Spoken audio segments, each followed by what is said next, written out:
to the full Parish Council meeting on today, Wednesday the 4th of March. And we will start off with apologies for absence. I've had apologies from Councillor Meadows, Councillor Richard Hurley and Councillor Darren Jackson. Okay, thank you. And are there any declarations of interest? I'm a district councillor. No. Anybody else? I'm not. Alright, and then we move to the minutes of the previous meeting, so we could make any necessary comments, amendments, or... I just wanted to say thank you for amending that reference to criticisms and the harassment. It wasn't exactly what it said, because actually the offence of harassment online is 2 or more incidents which make you feel threatened or anxious, and that's the police definition. So, and if anybody is feeling that, just be aware that that is something you can report to the police. Thanks, Boris. That was version 3 that was circulated to councillors. Thank you. Thank you. And would anybody like to comment? No, sure. Lovely, thank you. And anybody to second? Thank you very much. And how are you voting? Okay, lovely, thanks a lot.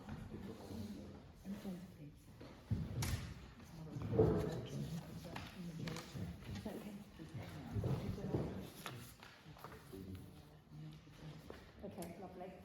And I think the only matter arising out of the last case was regarding the council training, and that's an agenda item just further down later in the meeting.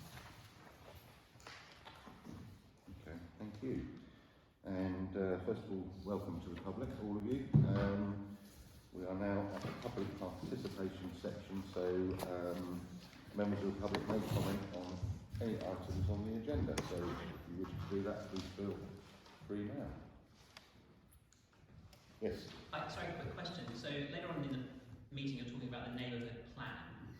Will you be covering how there will be transparency on that process? Because there's obviously a lot of controversy around planning decisions and everything else, and sometimes people feel there's not much transparency, especially when portion of district council planners put things through. Will there be some detail about how we will ensure that this parish has a very transparent process where all communication with potential landowners, developers, other interested parties are sort of now recorded, documented, and there are not sort of secret conversations going on such as we've seen at HDC? And that's nothing about this parish council, this is up the road, but just want to know how we're going to manage the transfer. So, sorry, can I just clarify, Andrew, are you saying that HDC are not having... What I mean is that there have been a number of planning decisions made where I think a lot of people would argue that there has not been transparency. Melton Drive being a very good example of what happened there.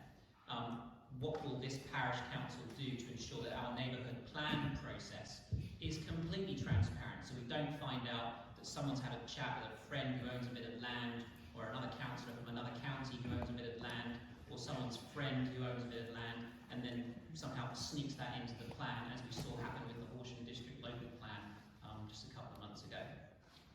So just, are you going to minute every single conversation? Are you going to ensure that every email is recorded, every conversation is made clear, so that we don't have this situation where people suspect backroom deals are being made for planning decisions? So that's just a question. It's not accusing anyone here, just saying how are we going to ensure that we are squeaky clean and show others how it should be done? Yeah. Well, I think, transparency in terms of all the meetings we have about the neighbourhood plan, they are discussed sometimes in full council meeting, in planning committee and everything else. So as much as possible, everything is limited. Emails exchanges are all subject to freedom of information anyway. But in terms of, quite honestly, I think if people are having those sorts of conversations with landowners, we'd probably be the last to hear them. Well, hopefully we've got a good network and we can sort of get ahead of that. But I'm just sort of, even though you have to put in a freedom of information request to get that information, my sort of ask is whether you can be more forthcoming and transparent so that we don't have to do that. We just actually get it, we see it on a nice register, and that all meetings are video recorded and thoroughly minuted. Just because with what we've seen go forward before, there has been clearly not people who have worked for the council, who then have a friend who's the planning consultant on one of the developers' proposals, who then somehow comes along and gets an approval that no one is made aware of during that process. So I'm just saying, instead of sort of having the residents have to chase it down, and as I'm sure Rebecca is fed up with us chasing things, it would be good to have it more transparent up front, so that we are squeaky clean, and then when this happens, everyone feels that it's been dealt with in the most above-board way possible. Yeah. I mean, you should make John. I think that we'll put out a statement that describes how we're going to go through that process, because we want it as transparent as you do. Yeah, I'm So sure. we'll get something together, we'll tell you how we're going to run through the neighbourhood plan. We've obviously got a lot of national changes that are going on that we need to reflect in what we're going to be allowed to do in a neighbourhood plan. That seems under some difficulty at the moment. But yeah, I think we will get a statement out, a plan that we will follow, and make sure that transparency is given.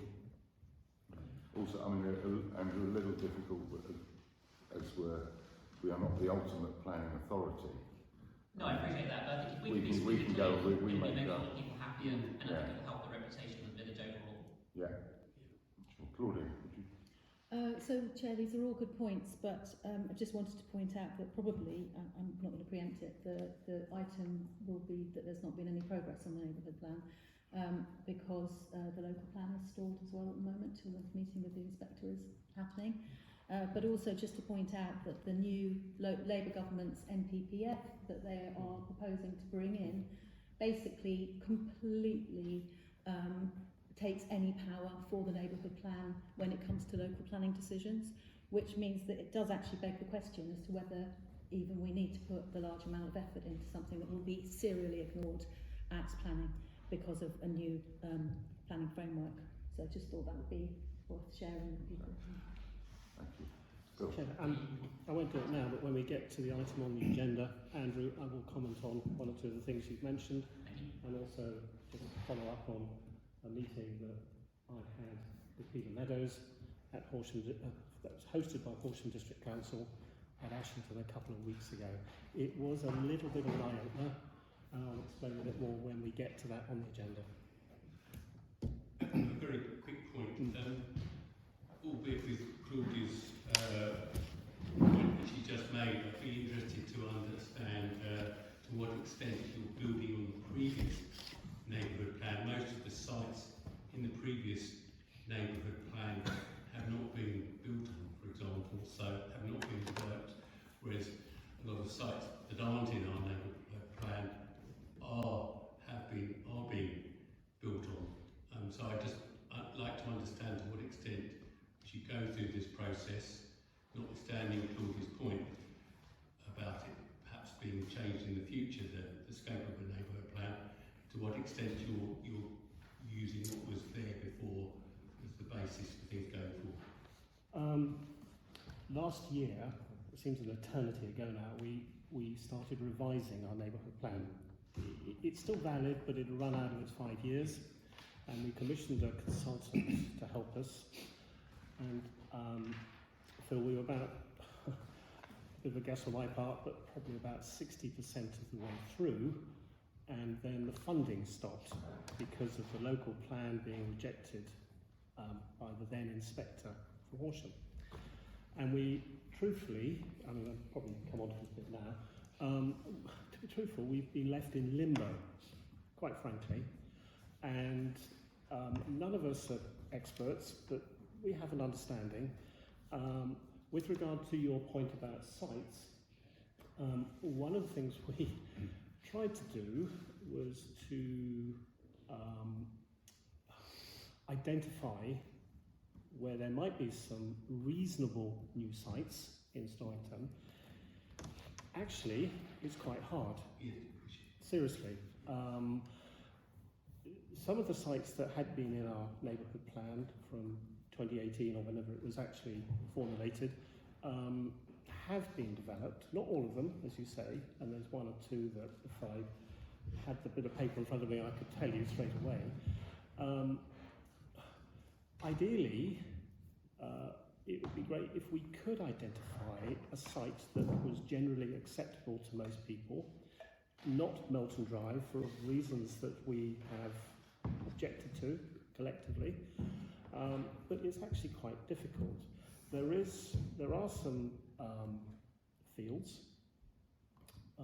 on some of the boundaries of Storrington which actually probably could be quite suitable, but we can't really call them for site or for development without the landowner's permission.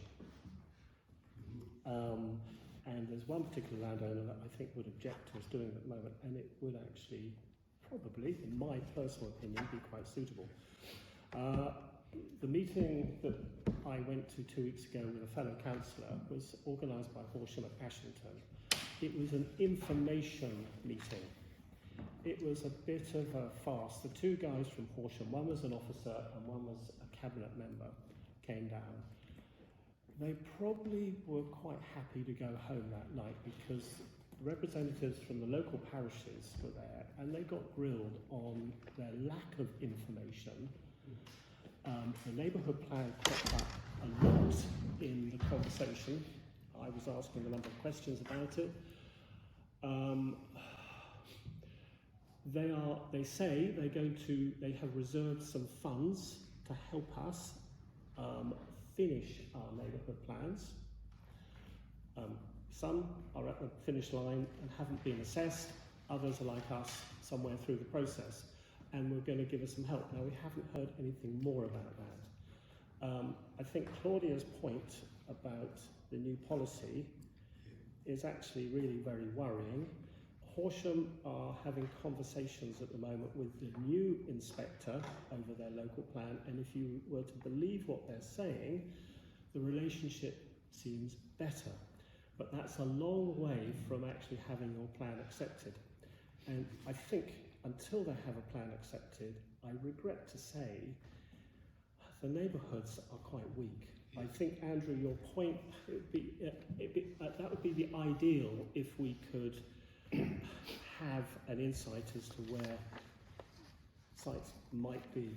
So Melton Drive, I have personally picked up that Waits are having conversations with landowners on the other side of the road to see if they could buy off ransom strips. Well, you should be aware that the field immediately to the east is, I've already sent a flyer from Fairfax about that one. The trouble is in the local plan, Horsham District Council basically used the sustainability appraisal and habitat regulations appraisal for one field and applied it to all three. And I had complained to the council, I've had Horsham District Council about this, and I intend to complain again. I've had actively misleading responses from the head of planning, head of legal, and the chief executive,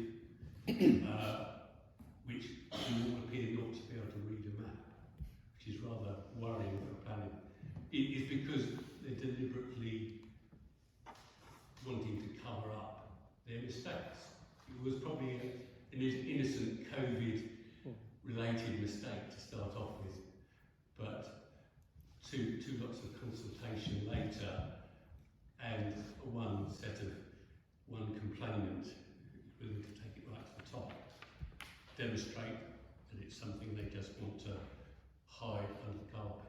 It's a mistake. Well, what it started as a mistake is now a deliberate policy of trying to mislead the examiner. You can find all the evidence for that in the examination report that happened previously under Matter 1. Sorry, I don't want to interrupt your meeting too much. What I do want to understand, and I didn't mean you to come up with a substantive answer now, is to understand as part of this process how are you drawing on what was an excellent piece of work 9 years ago, and how are you going to make use of the sites that were identified then that haven't been developed, because I think that's a useful starting point. Yeah, And when we get an opportunity to finish our next 40%, I promise you we will do that, and it'll be pretty critical, absolutely. And it will be, and we will put with the new website that some of our councillors have taken a lot of time about. Our intention is to put everything on that, planning-wise, our worries, our concerns, everything that would be a concern of the parish, we will voice, and it will go on there. Thank you. Thank you. Thank you, Phil. Thank you. Are there any more questions from the members? Great. Thank you very much. Now we'll move on to welcome Councillor Paul Marshall from West Sussex County Council on County Council matters. Yeah, okay, absolutely. Well, good evening, everybody. Hello, Paul. Well, I'll just cover a few bits. Last week we set the budget for West Sussex County Council. The gross budget of 2.3 billion raises just under 900 million from council tax primarily. There are some business rates in there. I think the important point to state on that budget is that there's no cuts to services and there's no draw on reserves, and we've been able to meet that balance, and that still has significant investment programme, both for next year of 140 million, but 800 million overall. And I highlight that because local government is challenged, and West Sussex is challenged, particularly through adult social care and infrastructure. But our neighbouring councils are beginning to talk to government about emergency funding, and we've not had, we're not in that position, and we are very focused on maintaining services.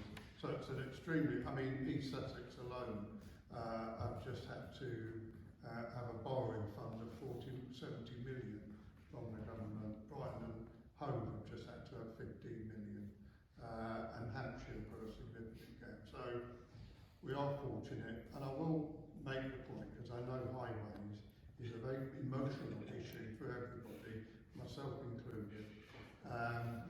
Over the last 5 years, the government grant, and mostly maintenance comes from government grants, so that we've only had 122 million.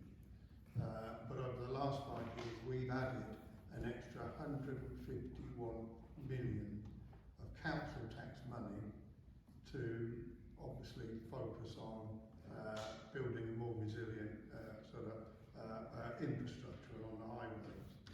Challenging with the backdrop of the weather, but ultimately it may not feel like it, but I can assure you we are in a better position than many other areas, and the ability to be sort of resilient. My other point, just to add on there, what the government's also done recently, they've done what they call a fairer funding review of county councils, and they said if you have the ability to raise council tax to deliver all your services, then they will what they call council tax equalisation. So we have £30 million removed from taken away from us and relocated to other parts of the country who are struggling and have supposedly got more deprivation than we have in areas. And despite that, we still, that 30 million equates to 5% council tax, and that's being deducted from us over the next 3 years of 10 million each.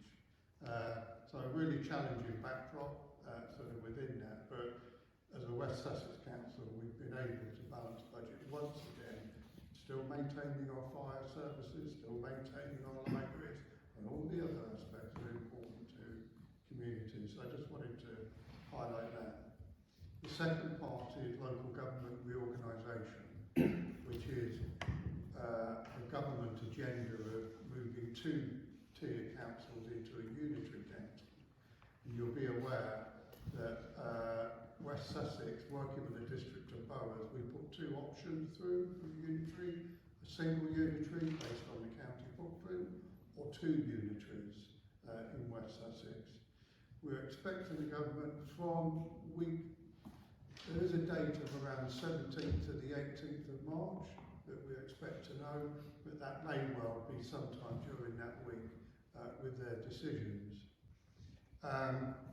If it's either one of those two areas, then obviously we've done a significant amount of due diligence to support that those unitaries have financial resilience that's in there.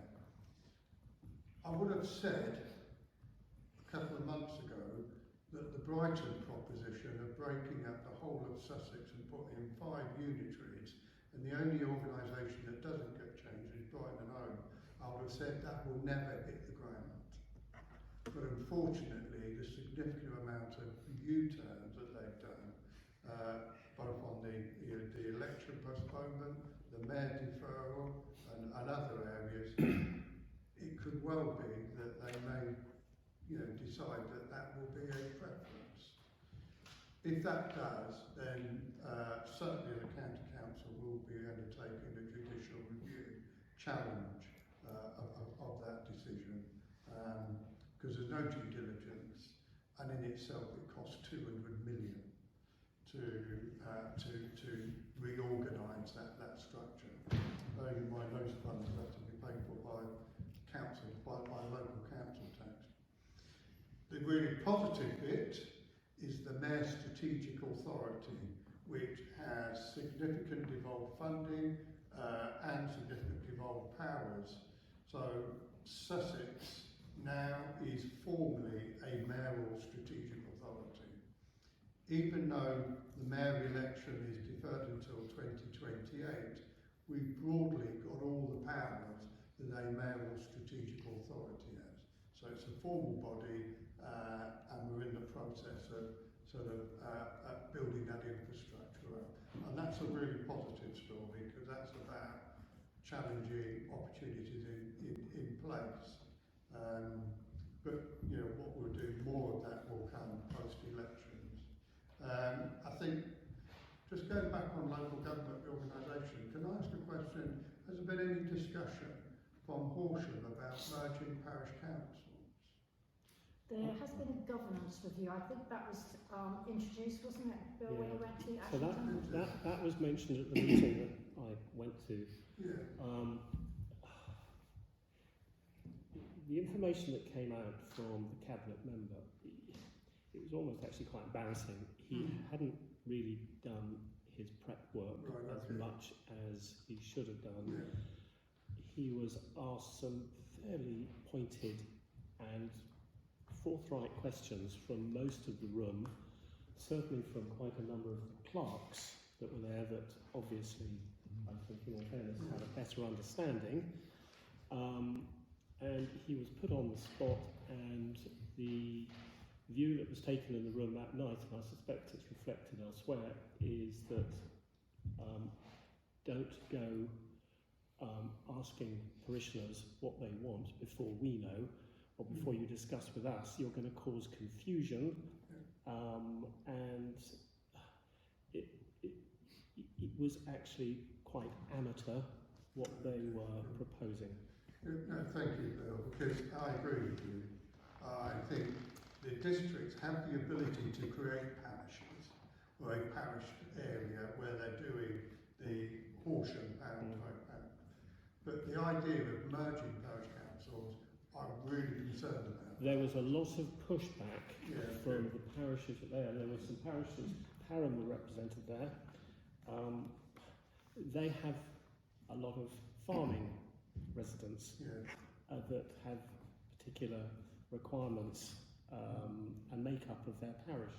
It's not in tune with other parishes that have different identities, if you like.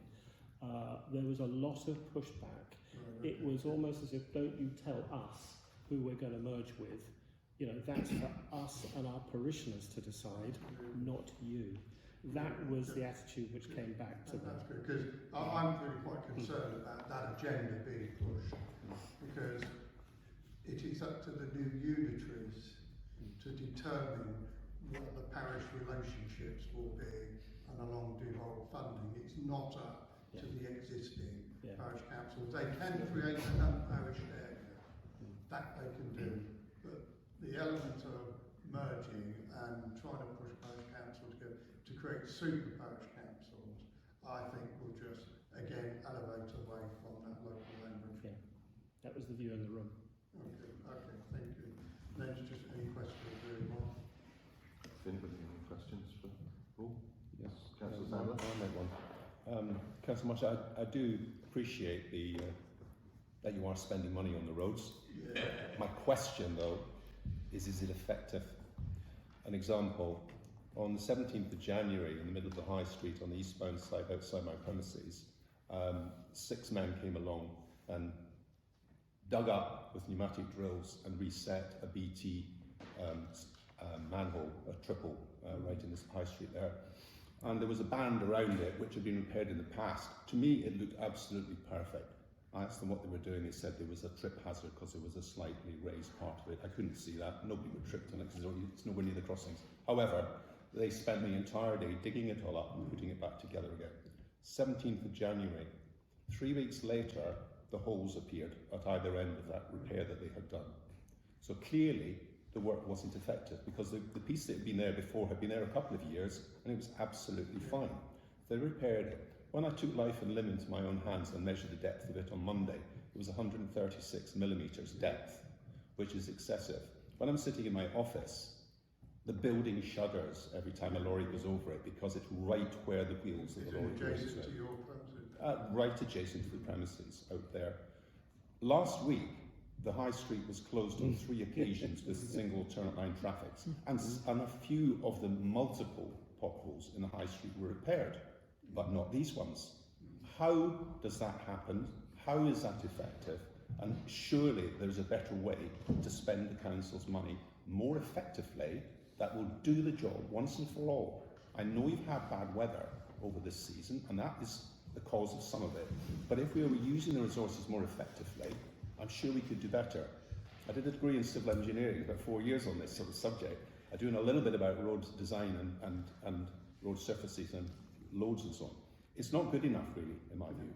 But that's what I would feed back to you. Yeah, no, thank you for that. And I mean, we had a meeting, John, with the highways, and I think you raised some of these similar points actually, and I think the BT was what you were talking about. I think one of the challenges is going to be, I'm not here to be an apologist for them, but I think one of the challenges is they have a schedule of jobs, you know, and that's what they go out to do. It's a contractor that does that.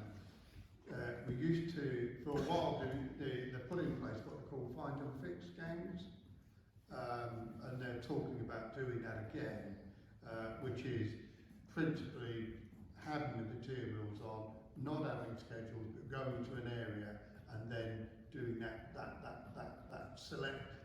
collective repair as opposed to it coming up.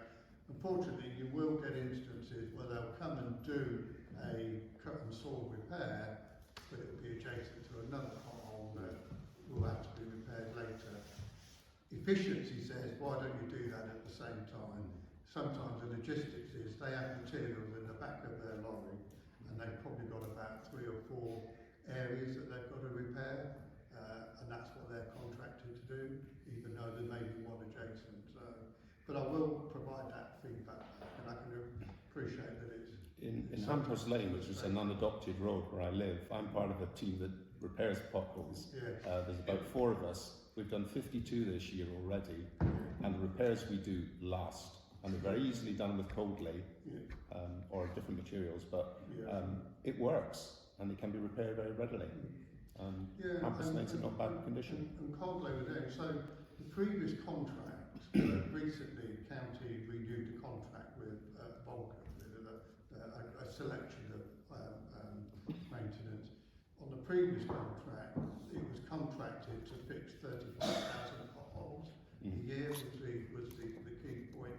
That new contract that's been done, which has been effective for this year, gives a capacity to fix up to 47,000 and to work on what they call a cut and saw. So there's more capacity in there, there's more resilience. The challenge comes in when you get this weather period that we've had quite significantly. You can't fix roads when they're wet. So you can only do a safety intervention, and the whole thing has to be planned. But I do reckon you acknowledge your point, Ryan. Thank you, Paul. Councillor Loney. just following on from what Brian's saying, is the quality of the repair is dreadful. We're not actually getting repairs. So the 47,000, you don't need 47, you probably do it 20, you just need to do it once. And there is no repair on our high street. In fact, there is one that's been properly cut and sealed, and it's fabulous, and it's stayed there for probably 2 years. The rest of them are not, they're not even temporary, I don't even know what they are. They're just stuff put in a hole, and then within weeks it's pulled out again. That's not a repair, that's not even a visit, that's an emergency fix. But there's no fixes going on down our high street. Yeah. And we had that discussion, and let's see what Adam comes back, and you were quite, vehement about that, John, when you raised that with the high-rise team. So. Thank you. Does anybody else have any more questions for Paul? Thank you very much. Thank you. And now we will move on to District Council matters. We've got a couple of things. So bins, food waste. You should have all been receiving your caddies. They should be coming in, and if you haven't, they will be soon. There is a minor delay, but hopefully by mid-April, the collection will be fully enrolled. Everyone will be collecting the waste. So hopefully, and I'm sorry and we apologise that there is a minor delay. Next up is the SIL funding. And I have to thank Claudia for a huge amount of work she did on this, for the prioritised assessment and recommendations for all the SIL applications. Within our last full council meeting, we commented at the budget meeting, that there was very little funding and support for down the south part of the district. And so when Claudia was putting together this SIL application, we took that into mind and we've tried to do our hardest. And it's an incredible piece of documentation that is going to, I was given a date, do you remember the date that the next meeting's at? That it's going to be talked about? It's the 13th of April. That will be effective, Yeah. thank you. So we'll find out more if the funding bids that have been put in locally will come through with that. Do you want to go on for what you have? Yeah, so just to add to that, actually, we've also not just prioritised the south, but the leisure and wellbeing applications, because that's where we have a very dearth of facilities for the region. So that was also one of the key priorities we put through to all of the 21 applications. So I've got a couple more things to add, if that's okay, Chair. So first of all, at budget last week on 23rd, I also asked a question prompted by the Macular Society in Storrington, who got in touch to say they were hoping that something would be able to be done by Horsham to enforce people who park on pavements. So the government is bringing in new legislation, but obviously it will rely on the local authorities to actually enforce that.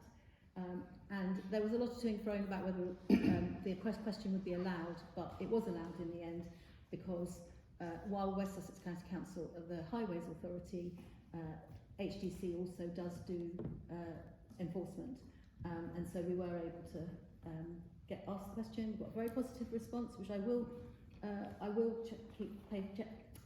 chase them up on. Basically, I'll keep them on their toes on it, is my promise on that. So the legislation is not known what it will contain, but it will come in at the end of this year, and we hope that we can make that happen, because many people don't know that you can actually drive onto the pavement and off it, but you can't, sorry, that's against the highway code, but you are allowed to actually park on the pavement, unless you live in London or Edinburgh. As long as you don't restrict access along the road. So. Exactly, yeah, but anywhere else, as long as no one sees you, it's okay, and you can't get done for that. But what they did actually say, which was quite useful, and I actually met up and gave a report to the Macular Society the day after, who happened to be meeting. They meet at the Chanctonbury Leisure Centre once a month, and they have identified a series of spots which I brought to this to the traffic and transport meeting in the parish, which are really bad, particularly the parking along the top of Church Street by the church for some reason on Sundays, but not at church time. Midday apparently is the day that they, and a lot of these people just can't get through because of that parking. So it's something to be aware of. And then the other thing, which there might be people in the audience, public, to be interested in, land north of Melton Drive. I'm determined to make sure that we get, having done what we can not to make it not happen, now it's been approved, I'm determined to make sure that it's the best development that is possible, that is actually beneficial to Storrington rather than a blot on the landscape. The land was bought by Waits and the application was put in by Waits, the developers, but I've been trying to get through to the right people to talk to, and it's been very difficult. And then I got a call last week from Waits to say they've sold it on. So it's gone on to a company called Matthew Homes, which is a much smaller company than Waits. Yesterday I had a very good and positive conversation with the head of design and development at Matthew Homes, who basically recognised that it was important to hear residents' views. He was talking about meeting with the parish. I said the residents would want to meet as well. He offered to do a leaflet drop inviting people to the parish hall to talk about it, and was very open. So also very interested to hear about the issues that we have in Storrington, who had noticed them himself, who'd been on 2 site visits, and is happy to meet me on site with the plan, which is because there is an outline plan, but not, the actual what's called reserve matters, where you actually see what the houses are. And I mentioned all sorts of issues about sustainability, around parking, about visibility, about the proximity of the footpath to houses on Melton Drive, that exit and the concerns that those residents got, and also the lack of footpath on Friam Road. And he was very open to hearing about all of them. So we are going to continue that conversation. I'll keep reporting back to you. Good. Thank you. Does anybody have any questions for Claudia or Emma? Thank you very much, guys. Now I understand the Thanks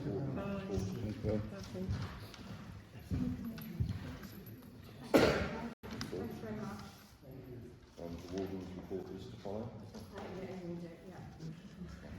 And now we get on to 235, referrals and recommendations from committees, including expenditure. A, the ICE committee will recommend the full council approve the final version of the website prior to launch.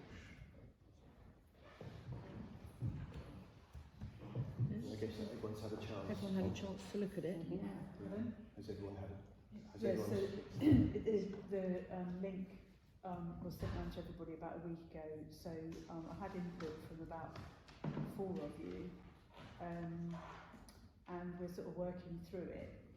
But we really need to go live in the next week or 2 because you've got contract with one supplier, you need to flip over to the other. So and you need to get on with it. So I think we're at fine tuning. There are some things that may not happen at that, by the launch, but I think it's always quite a fluid that vehicle. So we can continue to work on it. I think the general feedback has been that it's looking good, and we've it's very visual, which I think is quite impactful. And we can use it in a lot, because it's visual, we can use it in a lot more powerful way, I think. It's carrying a lot of the standard information, obviously. So I think if you've had a chance to look at it, I hope you have, but I think we just have to draw the line in the sand now and say, is everyone comfortable we move forward with it? Except Claudia's got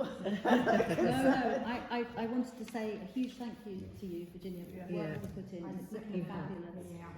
Really, it's a great effort. It's looking brilliant.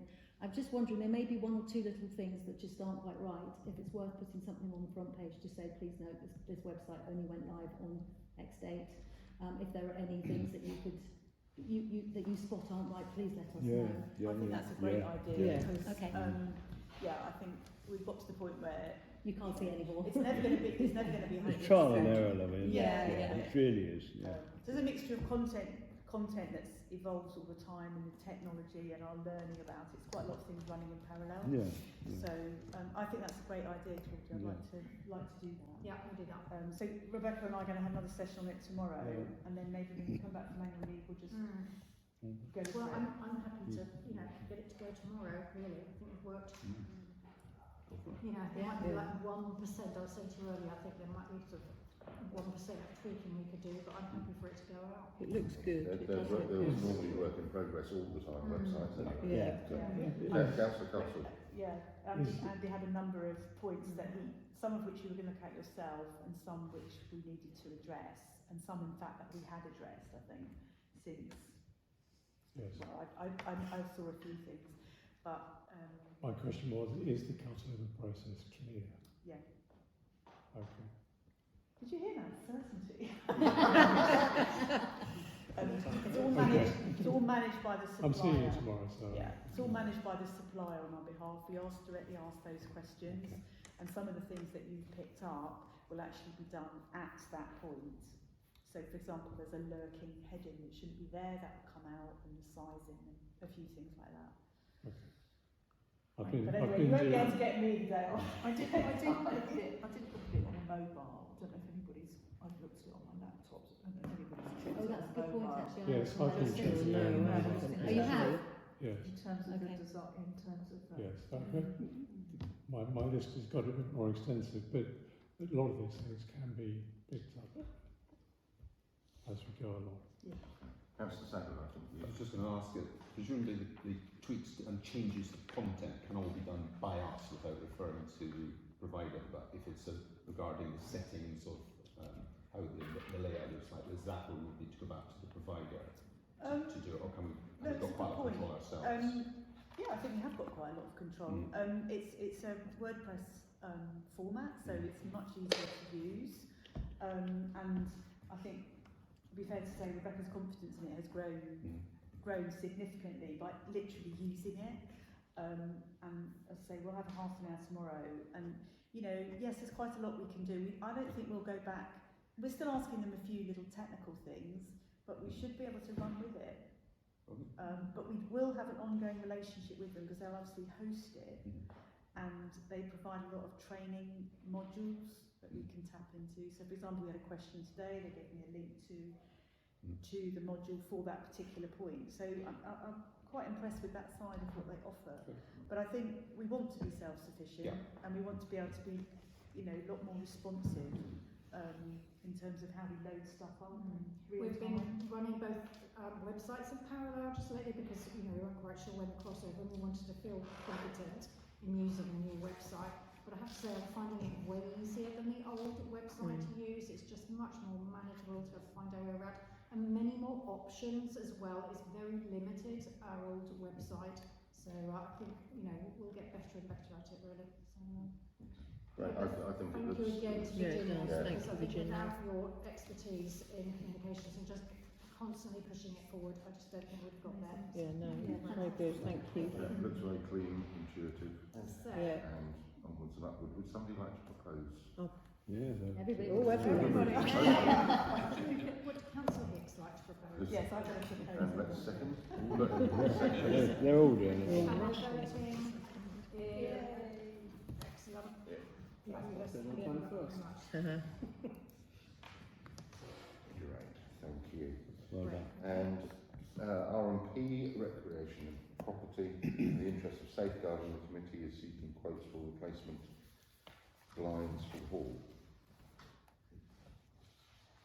Yeah, so we've had a couple of companies come in and look at these blinds, particularly because we know that we can't run a film club during the summer months. And these blinds are not really blinds, they're more drapes, yeah. So even when they're closed, the sunlight just comes straight through. Plus they're actually at end of life, as you can see. So we had somebody come in and look at the blinds here, look at the room next door where we've got a safeguarding issue. We have tried to repair the blinds, but failed. The plastic is brittle, the blinds don't fit the thingies anymore, and basically we need to replace those. At the same time, we looked at the blinds that are upstairs just to see where we would price it. We're still doing some work on the ones that are in here. but the safeguarding issue next door, I don't think we can wait for. I think we should be putting blinds in there that protects the visibility from outside for the children at change, especially for drama. So I'm not certain that we can say no to doing something in that room. But the safeguarding is particularly about the mechanism, isn't it? Yeah, You're not supposed to use the looped system on Yes, on they're meant to be. lines. Yeah. That's right. They're meant to be attached to the walls, so someone doesn't hang themselves on the chain. Mm. But within, even if we had them working and that was sorted, you could still see through the blinds. So it is not a safe environment for kids to be changing in. No, of course not. No. They're very dated, aren't they? Do you know what they are? As old as the hall, probably. Yeah. Councillor Sutton. May I just ask a question regarding the blinds in here? Because I've been noticing, looking at them, I've never really paid attention to them before, but I noticed we've got the lower rank of windows, which 4 of them are blacked out there. Presumably the other ones are there to provide some light into the passageway the other side. Yeah. But otherwise, if those were possible to be blacked out, you'd only need a short blind, wouldn't you, rather than a whole one? And similar to that side, do We we get need no the lower natural light windows though from that side then. Beg pardon? We get no natural light from that side then. into the corridor? No, the other way around actually, because it's glass on the other side, which allows light to come into this room. Okay. But you've still got the windows at the top, haven't you? Obviously, you just talking about Just the bottom row there. Just Oh, look I at the see, bottom yeah. row, because I mean, that would be an option. you've I don't- got there, if you look behind you, you've got Yeah, short yeah, lines yeah. there because those ones are blacked out. If And we it's didn't need the that barrels, bottom yeah. row of small windows, then you could have short lines all along, might just reduce the cost of it. It might just reduce it a little bit. Just a thought. Yeah. Then you've got the job of blacking, haven't you? Which is not just going to be a sort of I mean, I think that when we're talking about a closed curtain room, I think for the little extra it's going to cost to have 2 different lengths of curtain each either side, it would be a shame and a waste. It is quite dark in this hall, I have to say, in the daytime, like lights always have to be. We've got 2 quotes at the moment. Were we able to get a third one? I know you did the Not lot. like that. No, okay. Are we waiting for a third quote, or? I think we should wait for a third quote Yeah. this week for sure. Yeah. It's whether, I don't know how quickly we had to wait a couple of weeks for the quote for the chaps to Yeah. come in and have a. I could wait, but I feel it's quite an urgent thing to do this. Do you want to agree the value? Agree a maximum value? And see where the third quote comes? Good at that Yeah. approach. So as it stands, so you would be looking at the specification on, say, for example, the Hillary's or Blinds quote, you'd be happy with the specification that they put forward? Well, the Hillarys decided to opt for a similar scheme to this one, which is the slats that change. That is inherently leaks light. The Steve Cook blinds decided they thought that roller blinds would be better in here, a dark coloured roller blind that would be completely obscure. So I would suggest that that's the route, and also it's a cheaper quote. But if we're agreeing on a value, you probably need to agree a higher value and hopefully come in lower. Yeah, by the end of it. If we didn't get something better than the Steve Cook quote, then I would suggest that we would go with that one. I mean, the Hillary's one was an okay quote, but I think that solution would work. So are we looking at to agree a value of 2,155? I think it'd be reasonable. Can we do that? Move that? See another one. We've had one that doesn't have the right specification because it's like that. So you haven't got 2 at the moment that are comparable. So is it? No, we gave them the spec and said this is what we want, and they said this is what we would recommend. And Hillary's recommended a similar solution, but with a better material, so it wouldn't leak light through the fabric, but you'd still end up with gaps around the edges. It's just because you can't get them up as well as you can with a roller blind.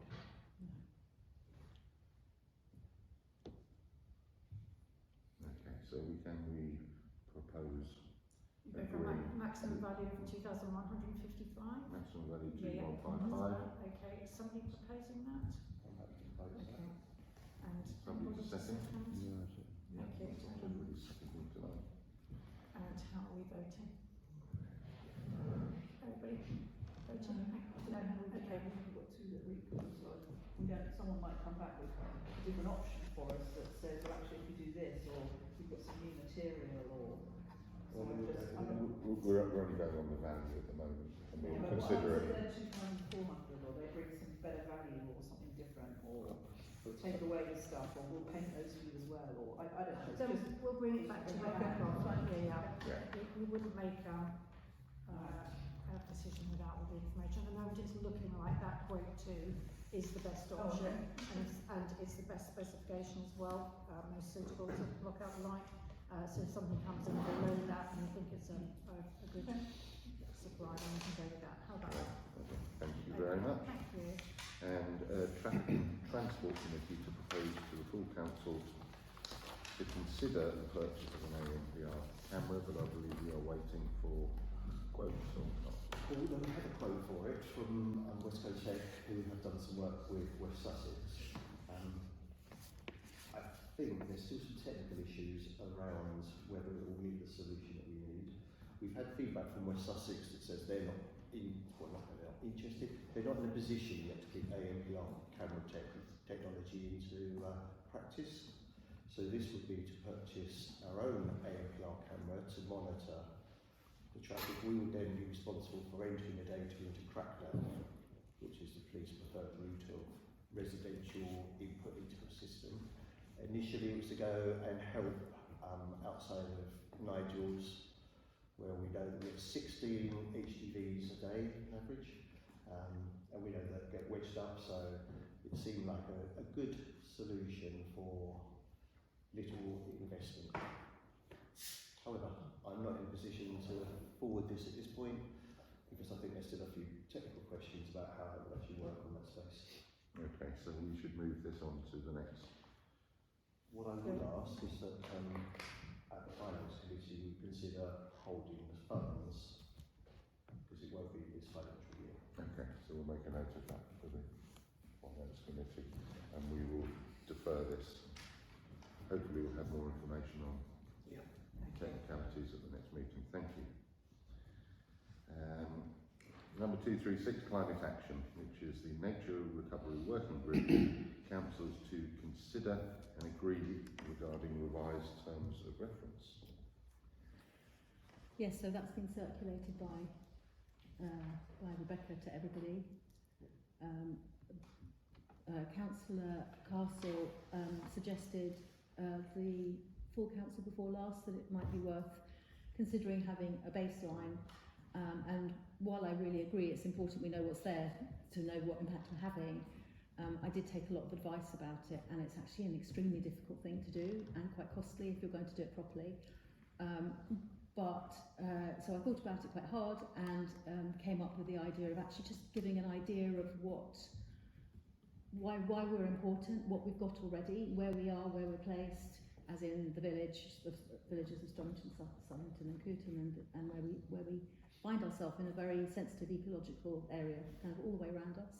So I thought that would kind of be a better way of doing it, and then made a few little tweaks to it, but just very minor updates as well. So yeah, Councillor Castle, what do you think? I've told you. Yes. Yes, so I'm quite happy with that. Yes, Okay. I think it's sensible. So yeah, any other thoughts or comments from anybody? No, that makes sense. Would somebody like to propose? And second? And seconding. Seconding. And proposed. Yeah, maybe. and how we're And voting. we'll vote. No. Lovely. Okay. Are you abstaining, Councillor Sadler? Are you abstaining? Or not sure? We have to do abstention. Okay. Yes, I'll abstain. Great, thank you. Now we move on to 237, which is Neighbourhood Development Plan Steering Group Update. I think we have covered it all earlier, but I just wanted to ask a question. When we start, which is the clear intention from this council again, can we invite, I hate to use the word outsiders, but non-council people to a steering group, to a working group? Yeah, you absolutely can.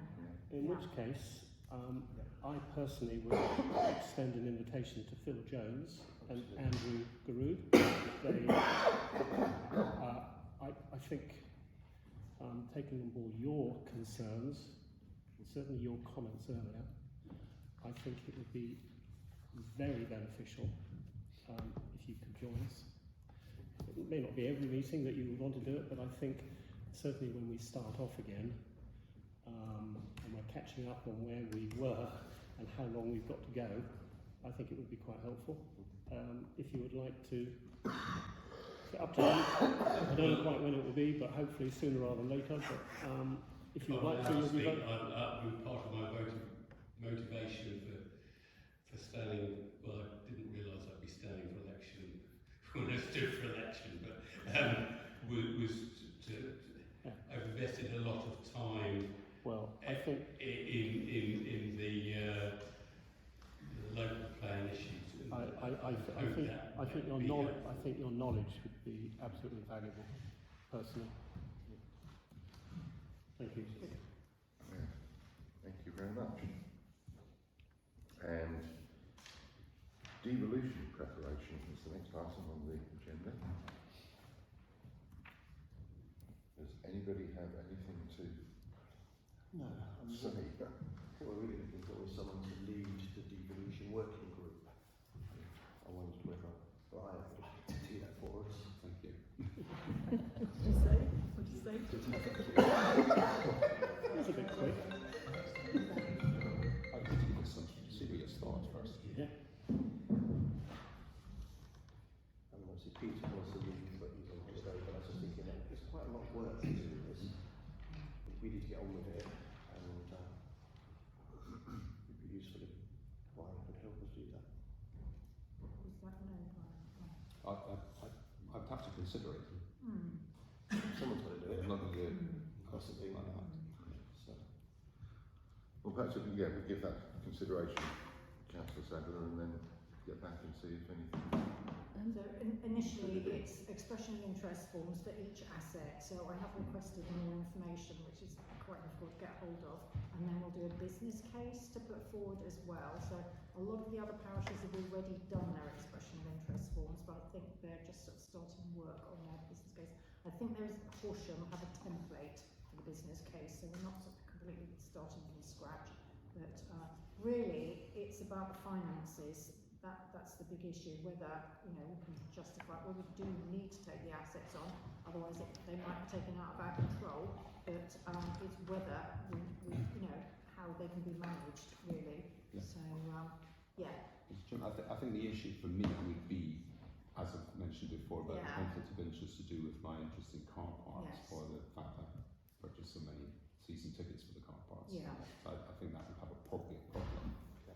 But I am interested in the development that's been since talked about regarding potentially taking on the wardens within to the, taking them perhaps over into the parish when, and if Horsham Council has its demise, that might be an issue. So I may be able to assist, but I don't want to be anything close to no, the car transfer park, assets, absolutely. e.g. park. But there'll be quite a few other assets that we've got to consider, so the car park will be, I think, something's completely separate.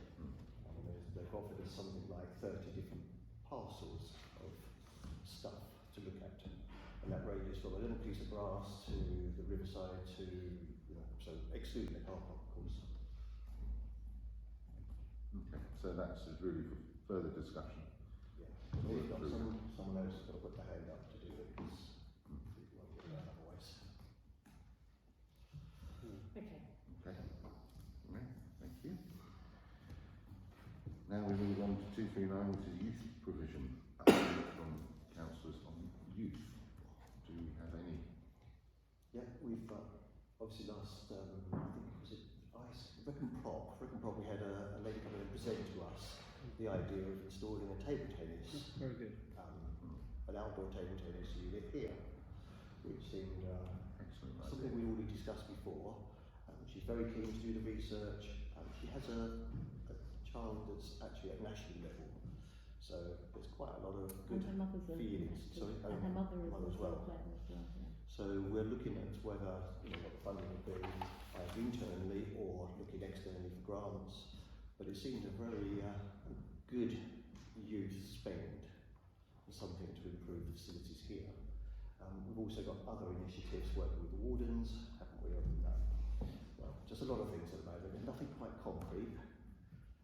Well, we've got some budget which we need to hold on to and carry forward on this. And where we got it to was that there is a super opportunity to, shall I mention it? Yeah. So I met, what's his name? Dan Fairchild came down from the district council. He's in charge of the youth provision. Anyway, they have got a van, which it's a new van, and it'll be available in about August. And it's a really simple concept. It's got 2 youth workers, a van, coffee, screen, the kind of stuff that kids want. But the van, if you arrange it, will go where the kids go.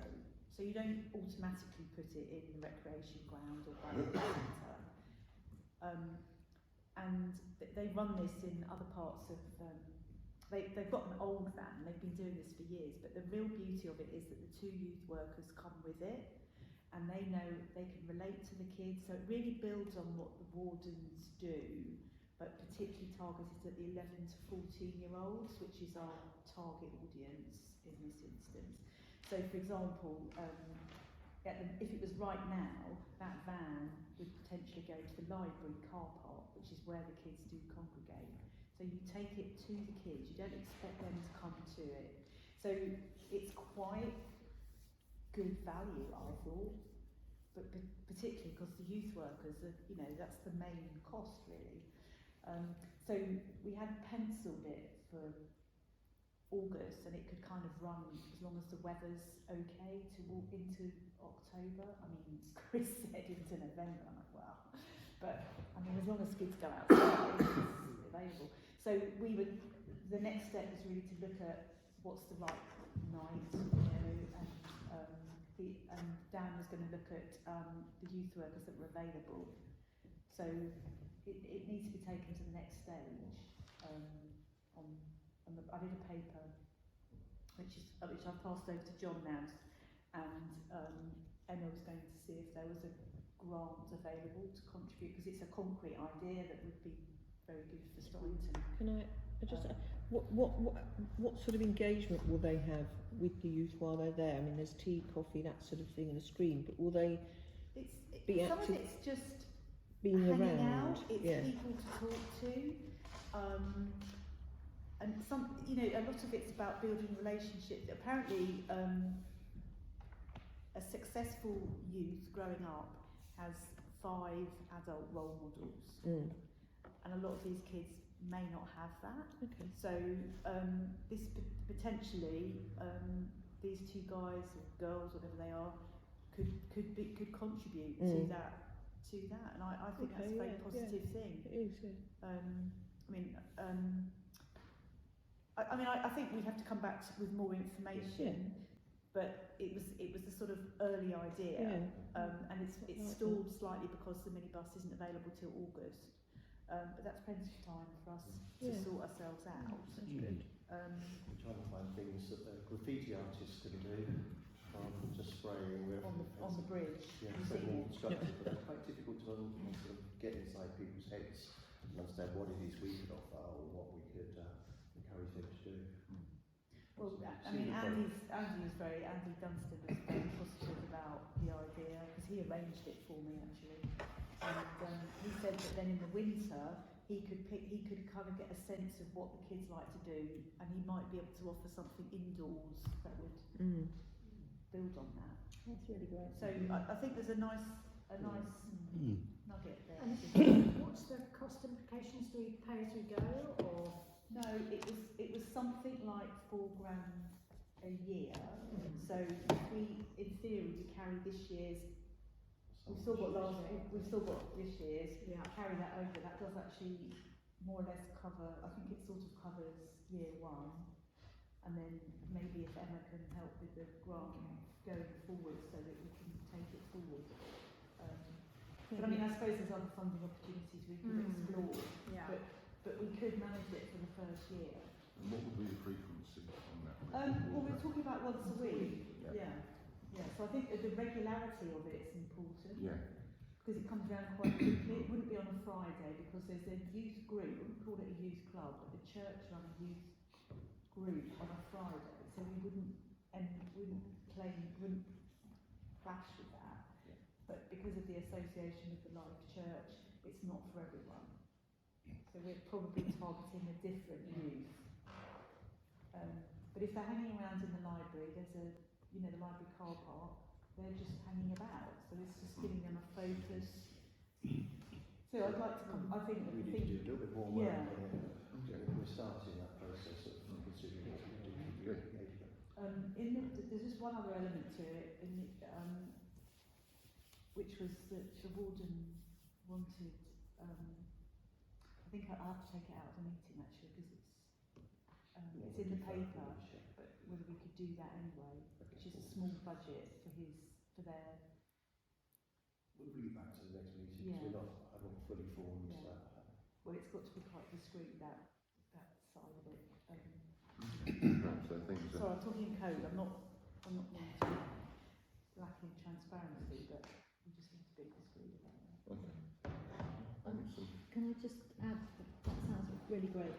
We've got not a very strong provision for the youth of Storrington, and so that sounds really good. But also, just might be worth asking the Rotary Club if they'd want to contribute, because it's the kind of thing they might like to support. That's good. Thank you very much. Now we move on to 240 committee membership. Councillors to consider and agree regarding the chair, vice chair of ICE to join the Finance and Governance Committee. So as per our terms of reference, we should have all committee chairs on the Finance Committee. So at the moment, ICE is lacking, and Melissa, you're the chair, aren't you? But that seat would be there for the chair or vice chair. Yeah, no, I think it makes sense. Who's the vice, is it? Peter. Yeah. So Peter has been representing the ICE group. But obviously when he's not there, Yeah. But Yeah. it's the role rather than the person. Yeah. Okay. Okay, so would somebody like to propose? So they can record the vote. Yeah. Two ticks. Let's just do it. And to vote? Okay, so sorry, who was seconding? Who was seconding? Can I second? Melissa. Lovely. Melissa. Okay. And then voting for everybody, is that? Yeah. Thank you very much. Thank you.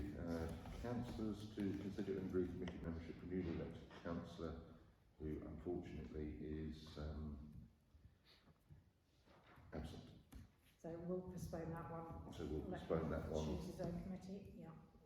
Well, we have a vacancy on planning, but hey, let's ask what his preference would be. Yeah.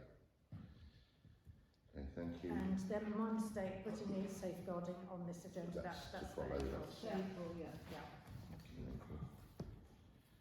And 242 is social media policy. Councillors to consider and agree the draft social media policy. Has everybody had a chance to peruse? So this was recirculated with the papers I think not in the last couple of days. So Councillor Fisher and I have just been fine-tuning it. It came to the previous council meeting, and it's also been to ICE. And I don't know if anyone's got any questions or anything that they want to talk about here. There's one optional area which we haven't bottomed out around a statement to put with Storrington and Sullington Parish Council on the Facebook page. It's just a nice thing to do, a nice catchy statement just to reinforce our sort of purpose really in terms of communication through the social media. But otherwise it's not dissimilar from what you saw last month. I've got a technical point. I have a technical point, which is that there's a difference between Facebook pages and Facebook groups, and I think it's important that this reflects that correctly, because the way Facebook groups are controlled is rather different than the way Facebook pages are controlled. Okay. So in the three that are listed, one of those is a page and two of them groups. Ours is a page and the other two are groups, is that Yeah. correct? Yeah.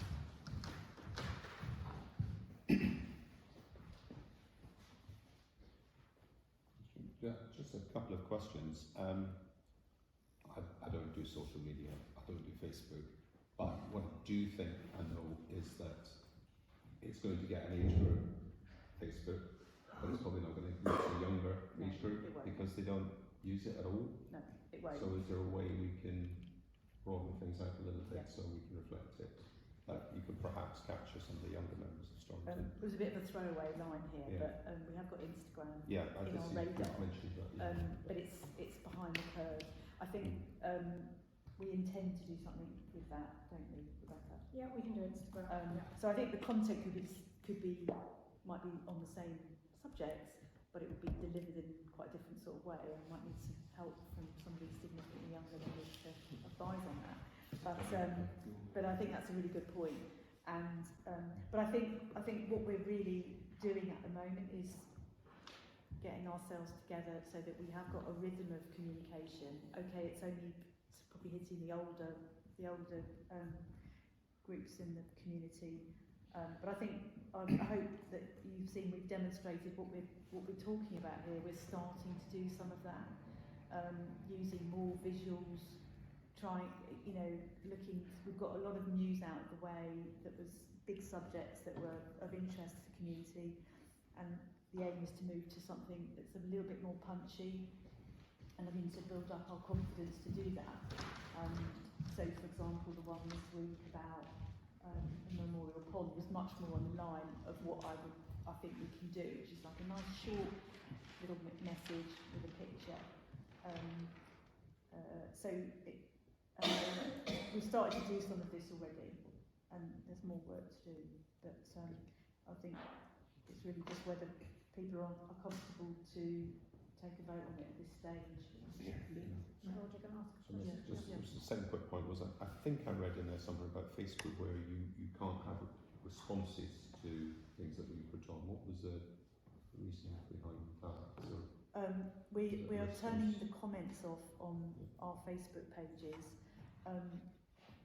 The reason for that, and it's not necessarily what one of the village pages wants us to do, but we're not able to monitor it, and it isn't the way to communicate with the parish council through a social media dialogue, because some people are on it, you can see they're on it like several times a day. Well, we can't run our office around that with the people who've got time that they want to devote to that. But what it does help us do is pick up themes of community interest, and we have done that, I would say, about half a dozen times over the since the last parish meeting actually. So there is reason for it. As I say, it's not necessarily what one of the village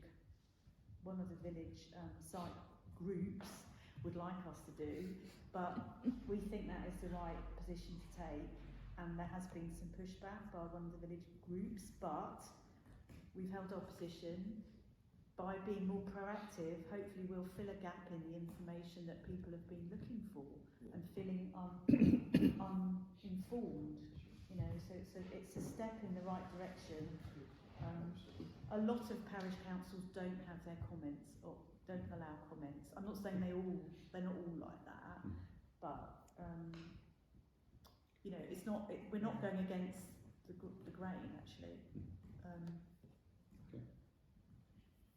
So I want to say thank you, and I saw that Memorial Pond post, and it was received extremely positively, and it just looked beautiful, and it just, I think, really helped increase the pride in what is a fantastic village on many levels, and really worked to really show that we're, you know, the parish are working hard, doing stuff for the village.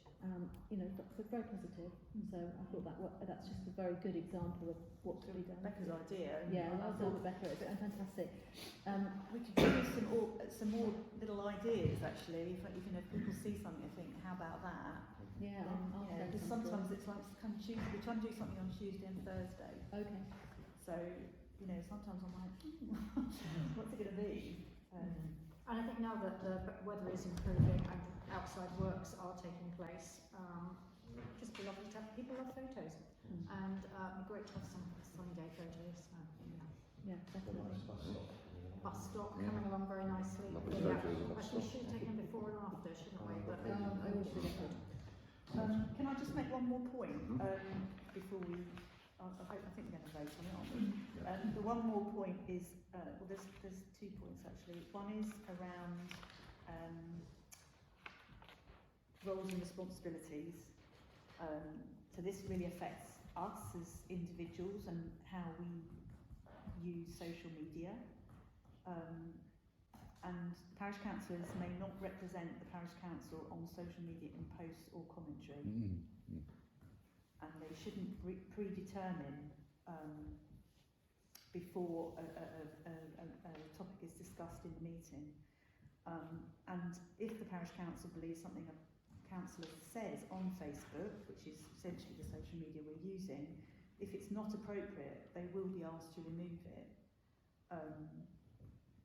Clearly, parish councillors will want to have personal Facebook, not Brighton, of course, but a lot of people do have a personal, but that's for personal use, and they really shouldn't be indicating that they're representing the council. Their own personal accounts. Yeah, and I'm not. But that's the same as any. That's a standard corporate policy. Yeah. Lots of companies are the same in terms of being very clear differentiation between your personal view and a statement being made on behalf of the company. So we haven't got the full council here, but if we're voting on this, I will ask for Brian's favourite. I will ask for named votes, because I think we've really got to. And I also think that if we or those who are not here to vote, if they don't comply with this, then we should do something about it. We can't just keep ignoring it. Okay, would you like to propose? So I would propose that this is a new policy for the parish council. May someone second, please? Yes. Second. May we have a named vote? Recorded vote on this, please. and pause. Everybody. Everybody present. Okay. Thank you. So I have a bit of a problem here because there's 3 people not present. So 4, was it? I think so. Yeah, 4. Yes, you're right. So although we voted and agree, I think I need to bring it back to the next time to try and, so it needs to be a formal process. Yeah. Everyone's comfortable. It's a bit unusual to do that, I know, but what you don't know is not an excuse not to comply with it. Could this not be put forward and Rebecca make a note of the 4 and notify them that this was passed as a majority of the full parish council? Well, to be honest, So this is the policy? Once you've approved and adopted this policy, this is the policy. Yeah. So it doesn't take others to approve it. In order for it to be adopted, it is now adopted. Well, we've adopted it now. Right. Well, So- what I can then do is add a little signature strip at the bottom and send it out to each of you councillors, and if you can please sign it so that you've read it and that you're going to comply with it. I think that's what we That's a need. good idea. Okay. I will do that. Okay. Lovely, thank you very much. Now the clerk will update on item 243 regarding GDPR training. Yeah, okay, let's just have a look where we were on that one. So yes, you resolved at the last meeting that under the, following the recommendation of our data protection officer, that councils should undertake code of conduct training and GDPR training. So the finance group last week, Finance Committee last week approved a quote for Code of Conduct training with Hoey Ainscough, I think is how you pronounce it. So that's sort of in the pipeline. Our data protection officer can also provide us with GDPR training because there have been some breaches just recently.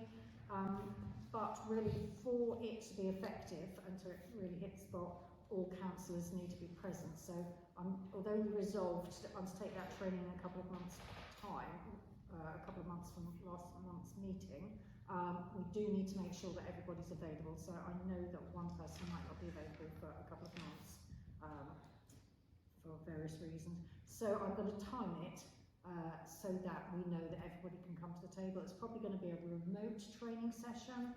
We can flip it up on the screen here, and we'll probably organise it for prior to a full council meeting so that everybody has their best chance of being available. So hopefully Wednesday early evening would be good, but I will keep you updated. Are you going to do one at a time? No, it would be group training. No. Oh, I don't mean one on one. I mean code of conduct. No, we probably could separate those, but we'll find a way of doing it. Yeah. Sorry. At HDC, in order to be on the planning committee, all of the councillors that sit on that committee have to be up to date with their training, and it's so basically, and all of the substitutes. So for every member of the planning committee, there is a substitute, and in order to basically they're not allowed to sit at the planning committee unless they're up to date. So what they do in order to make that happen is they record any training session because sometimes people can't make it. Yeah. They then ask you to read it, to watch it, and answer questions afterwards. And if you don't answer the questions right, you're not allowed to be on the committee anymore. So it might be something I can kind of consider. Consider about how to make sure that there is, if anybody doesn't turn up, that if we recorded that meeting, we then could ask some basic questions and ensure that there has been watched. Exactly. Okay, thank you very much. And now we move on to item 244, the annual parish meeting. Councillors to consider and agree regarding the venue and list potential speakers. Okay, yes, so we have, we did think about the leisure centre, but not available unfortunately, so we'll keep the meeting venue here. Councillor Martin Boffey, who's the leader of Horsham District Council, will come down and speak to us about devolution. So he did come last year, but things have progressed quite a lot, and I'm sure there are other questions that we want to ask and members of the public want to ask. And we're trying to push forward on that one.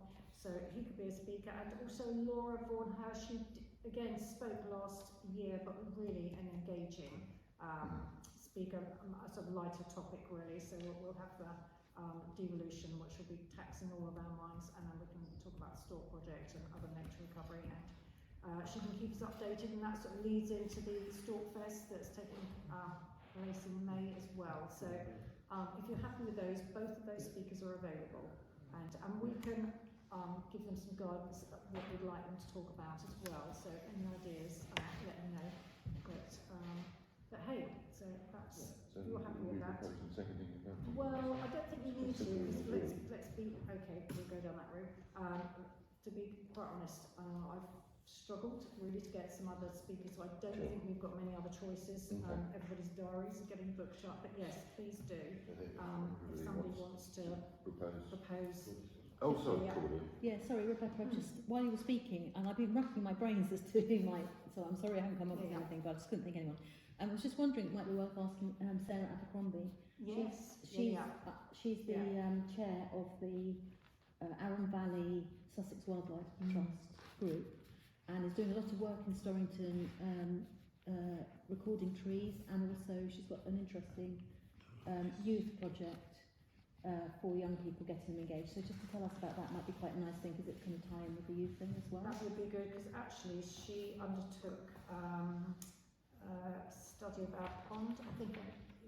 She knows Storrington really well, and she's done a lot. So that might, I'll get in contact with thank you very much for that. So, does anybody think of those three speakers?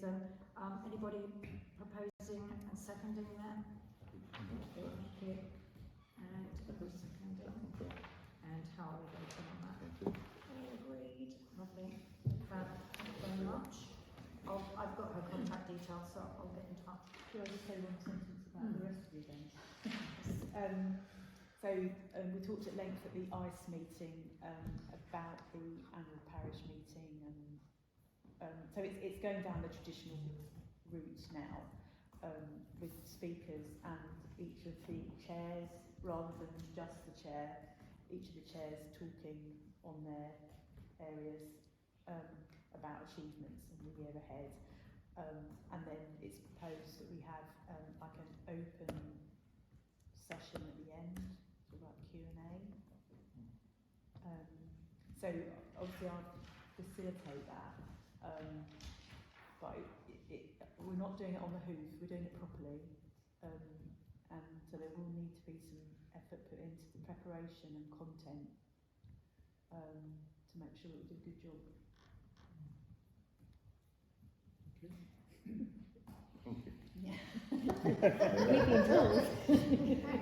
Good job up there. And now we move on to the Chairman's announcements. As you know, the County Council elections have been reinstated for the 7th of May, and the candidate event details circulated. HGC have a forthcoming community governance review, which I think we made reference to earlier. The Great British Spring Clean, 17th of March and 2nd of April.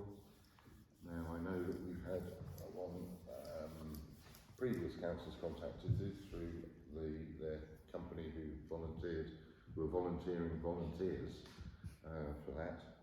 And I understand all the wardens as well. Yeah, they've got a few activities on the go too. Activities as well. Are we able to combine those or? Yeah, we might be able to. Yeah, I'll speak to Chris about that. Okay, perfect. And for items for the next agenda is the public participation protocol, which is enhanced governance safeguards, which is basically how we actually structure our meetings and public input, etc., etc. So, Councillor Fisher? Yeah, just related to the litter picking, just a reminder that the Storrington Traffic Group donated several litter picks to the They parish. did. Yeah, I think So, we've got them in one of our cupboards. Thank you. It's not to forget about them. Hope they're not gathered too much dust. Absolutely not. And this point E, items for communication to be identified as a result of the meeting. Actually, I'm just going to add something else in there, another item for the next agenda. We really need to revise our strategic plan as well. I'm going to keep nagging everybody about it, but now that you've set the budget, we really need to communicate. So that is a method of communication. We need to communicate how that's going to be spent and what you'll be working on going forwards. That could be, something for the next agenda. And then yes, I think Councillor Hicks, you asked for communication to be on the agenda. Just is there anything out of this meeting? Yeah, no, I think we agreed that we would put it on as a stand, just in case Yeah. anything was missed. But no, just to reinforce that we're trying to do regular posts Tuesdays and Thursdays, short and sweet, unless there's a meaty topic that we feel we need to put a bit more effort into. But I think for tomorrow, what might be quite good is to actually heads up on the annual parish meeting. Yeah. That when it's happening, and maybe just put some of the key dates of other meetings. It's a pretty simple thing, and it's something that one of the other parishes does, and I think it's just helpful. People don't necessarily want to go and look for stuff. Historically, we've also said if people want to give us an advanced question that we could handle, we're mindful to do that again. For that meeting. Yeah. Only advanced questions or? No, not open, but it'd be useful to have some. Yeah. There's no limit on who they can ask, because if they Being have something in invited, mind, yeah. they'd like us to Okay. Have that on the agenda. put in that litter pick sort of. There's a lot of people around the village that have lots of time that don't seem to get out and do anything useful. Litter picking, making that place look nice would be really helpful. So can we put something out like to saying that we're going to do this together? Is it worth doing that? Yeah, well, I know I've written that down, but I think we just need to focus in on when we're going to have a push. Otherwise, it's a very general 2-week period, isn't it? Yeah. Okay. Are we going to Quite set up soon, a parish council litter pick? Well, I thought that was what we were going to do. But Yeah, I don't know. absolutely. We're saying Let's see. 17th of March to Yeah. the 2nd of What, April. through the water. Yeah, I think they could be. Chris is on it already, really. So let's partner up with them. I think last week was Saturday morning and it's as many places we could. Yeah. Right, good. Was it Grapevines Lane that was the place that? Yeah, that was one of the places. Yeah. Okay. Now, date of the next meetings. Ready? Full council meeting at 6:30 p.m. on the 1st of April. Great date. Council meeting, isn't it? And the annual parish meeting 6:30 p.m. on the 22nd of April. And I will now, as we move into confidential session, I will propose under the public bodies admissions to meetings